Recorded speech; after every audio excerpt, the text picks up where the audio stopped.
大家好，我是田园。今天给大家分享一个做法简单又好吃的千层小油饼的做法。首先我们准备300克的普通面粉，先加入3克盐，增加面粉的筋性，然后用筷子先把它们充分搅拌均匀。接着我们先少量多次的加入150毫升的开水，然后用筷子把它们再次充分搅拌均匀。再少量多次的加入大约80毫升的凉水，再用筷子把它一直搅拌成这种面絮状。最后我们再下手把它们揉成像这样偏软一些的光滑面团。接着我们把它移到面板上，先给它搓成长条，然后再用刀把它们切成4个小剂子。我们把每个小剂子先给它揉得细腻光滑一些，然后再用手把它轻轻地搓圆。都揉好后，我们在表面先给它刷上一层食用油，防止水分的流失，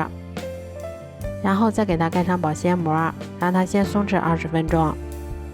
接着我们在小碗里面先加入1勺面粉，再加入半勺盐，半勺五香粉，最后我们再淋入20毫升的食用油，然后用筷子把它们充分搅拌均匀后放一旁备用。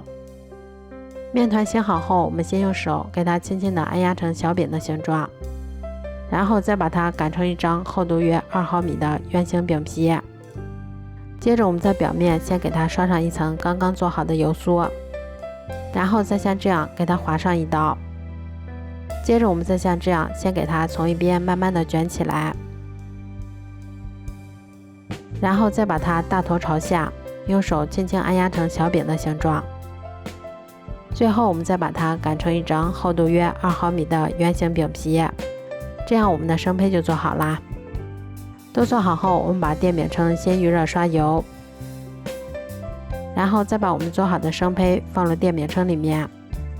表面再给它刷上一层食用油，防止水分的流失。全程用中火慢烙，中间给它们勤翻动一下，确保受热均匀。一直烙至两面金黄后就可以出锅啦。这样做出的小油饼吃起来非常的松软，即使凉了也不会硬。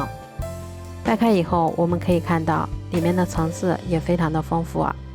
而且做法也非常的简单快速，即使新手也能够一次做成功。如果喜欢的话就试试吧，喜欢我的视频就关注我吧，谢谢您的支持啊。